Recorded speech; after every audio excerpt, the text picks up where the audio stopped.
कल कल कवाना दुल्हा हमरा से जवाबे हे। कल कल कवाना दुल्हा हमरा से जवाबे हे। तोहरा कगो बहिनिया बाड़ी कगो यार हे।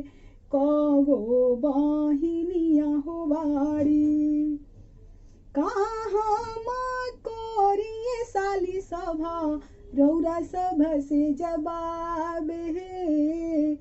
कहाँ करिए सरहज रौरा सभ से जवाब हे।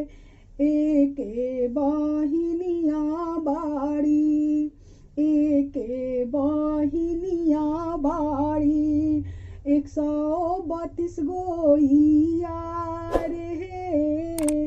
एक ही बहिनिया बाड़ी कल कल कवाना दुल्हा हमरा से जवाब हे।